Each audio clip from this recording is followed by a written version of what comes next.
हम पढ़ेंगे principles of managing minor elements, क्या क्या सिद्धांत क्या है सामान्य बीमारियों की दवाइयों का। ठीक है, जैसे बहुत अलग अलग क्या है, निम्न निम्न सिद्धांत है जिसका पालन हमें करना चाहिए।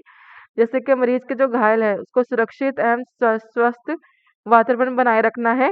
ठीक है, और क्या घायल व्यक्ति को क्या है तुरंत उपचार करना चाहिए। ठीक है, जो घायल व्यक्ति है उसका तुरंत उपचार करना है, और मरीज के को रोग से होने वाली जटिलताओं से बचाना, मतलब अगर कोई रोग से कॉम्प्लिकेशन होने वाली है, ठीक है, तो उससे क्या बचाना है।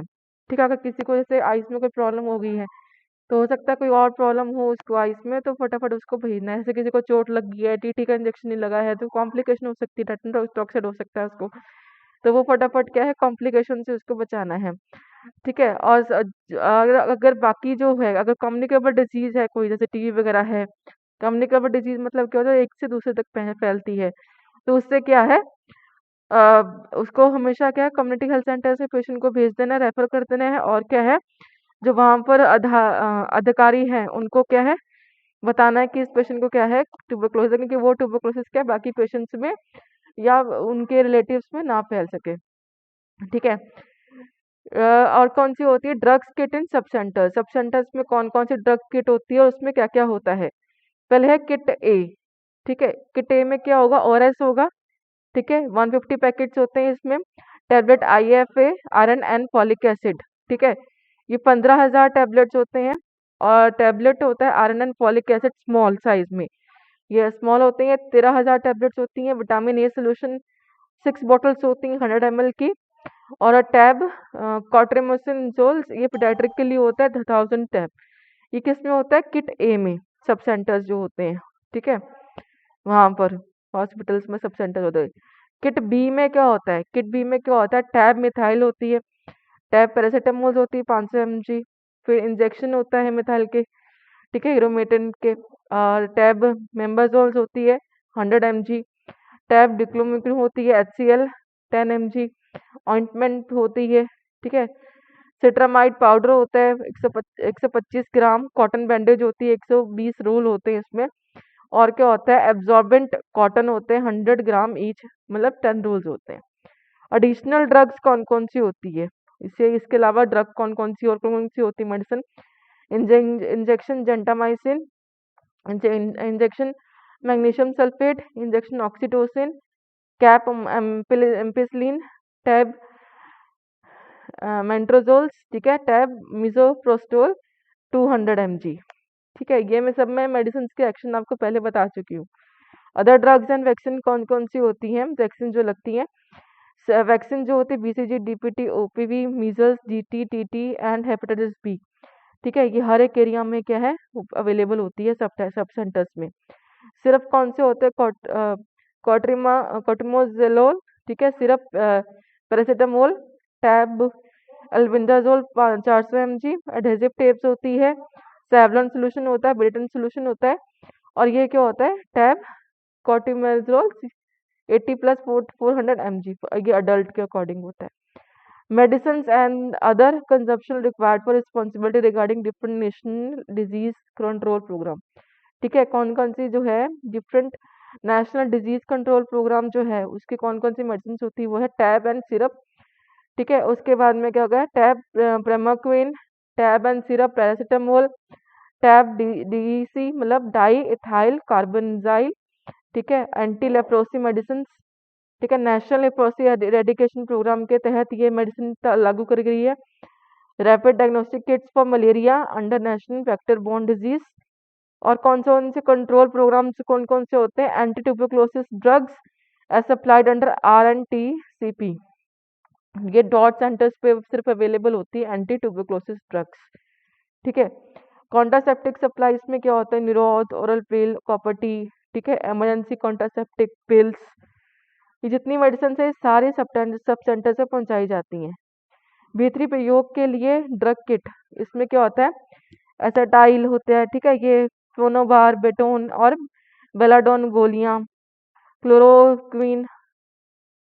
ठीक है, फास्फेट की गोलियां, खांसी के लिए मिश्रण, खुश्क एम्लुमियन हाइड्रो ऑक्साइड, ठीक है। ये जितनी मेडिसिन होती है ये अलग भीतरी प्रयोग के लिए होता है। मेफ्रामाइन की गोलियां, पिपराजिन साइड्रेट की गोलियां, और कौन सी होती हैं जो हम लोग स्टोर के रखते हैं, जैसे storage and care of drugs, कैसे कैसे स्टोर करनी है ड्रग्स को। उसको इतनी सारी ड्रग्स हमने जब यहाँ की पढ़ी है, उसको स्टोर भी तो करना है कि वो खराब ना हो। दवाइयों को सुरक्षित रूप में अलमारी में रखना चाहिए, उसकी लिस्ट को अलमारी पर चिपका रखना चाहिए। जैसे किट ए में क्या क्या है उसको जिस अलमारी में बॉक्स में डाल रहे हो उसके बाहर लिखना है, कौन सी अलमारी में रख रहे हो उसके बाहर क्या अलमारी के बाहर वो चीज लिखनी है कि इसके अंदर क्या किट ए है और किट ए में ये सामान है, ताकि कोई भी बंदा हो तो उसको इमरजेंसी में निकालने में आसानी हो। और उसका क्या लिस्ट बना के देना है, रखना है कि कितनी दवाइयाँ जो है हमारे पास है, प्लस कितनी दवाइयाँ यूज हो चुकी हैं, कितनी मंगवानी है, वो सब कुछ। गोलियां, कैप्सूल, सिरप और को अलग अलग रखना है, ठीक है। जो गोलियां है, कैप्सूल है, उसको अलग अलग रखना है, सिरप को अलग रखना है। दवाइयां को रजिस्टर में लिख कर रखना है, ठीक है, ये मैंने आपको बता दिया।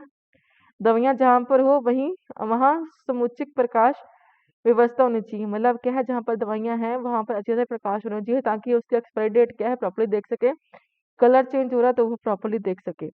जो जहरीली दवाइयाँ होती हैं, ठीक है, जो पॉइजन वाली दवाइयाँ होती हैं या फिर कोई जहरीली दवाइयाँ होती हैं उसको क्या है अलग रखना है, ठीक है। और उसको ताला लगा के रखना है, ताकि वो किसी के हाथ ना आए, और अपने कॉन्फिडेंशियल में रखना है। और उसको क्या है हमेशा काउंट करना है कि कम तो नहीं होगी, जितनी यूज होनी थी उतनी यूज हुई कि नहीं।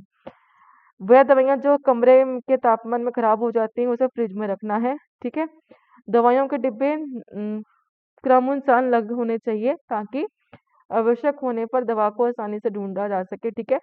मतलब आपने देखा होगा मेडिकल स्टोर में भी आपने देखा होगा कि हर मेडिसिन का ए से स्टार्ट होती है वो अलग होती है, या फिर एंटासिड अलग रखी होती है, एंटीबायोटिक अलग रखी होती है, ठीक है। तो उसके अकॉर्डिंग क्या है रखना है, ताकि आराम से वो उसे ढूंढ सके।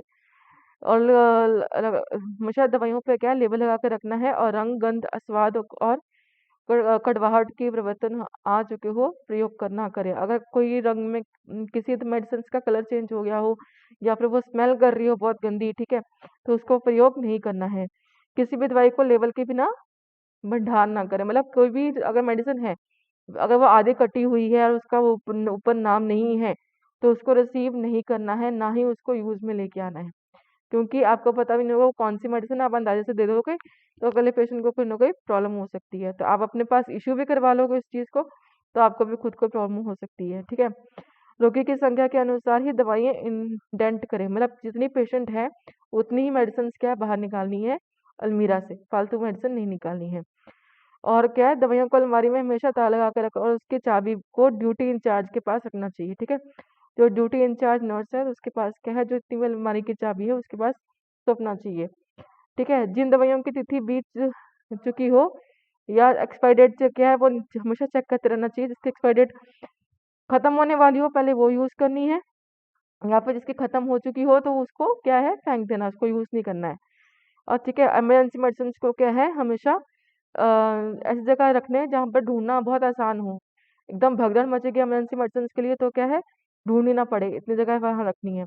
और मेडिकल कैबिनेट को हमेशा साफ सुथरा रखना चाहिए, ठीक है। हमेशा क्या साफ सुथरा, ये नहीं कि आपने अगर कोई चीज काटी है या कोई मेडिसिन ली है, ठीक है, उसमें से तो वो रैपर वैसे ही फेंक दिया खत्म हो चुका है, तो नहीं, उसको अच्छे से डिस्कार्ड करना है और प्रॉपर सफाई से क्या है मेडिकल उसको रखना है, जैसे किट 1 किट 2, ठीक है। और दवाइयाँ के जो डब्बे हैं एक बार यूज कर लिया तो उसको ढंग से रखना है प्रॉपरली दोबारा, ठीक है। और जब भी इमरजेंसी दवाई निकाले तो उसको क्या है दोबारा से उसको भरना है। अगर आपने कोई मेडिसिन निकाल ली है तो उसके बाद में क्या है उसको भरना है, मतलब क्या है उसको स्टोर में से निकाल के उसमें से मेडिसिन ऐड करनी है। तो ये थी हमारी यूनिट 3।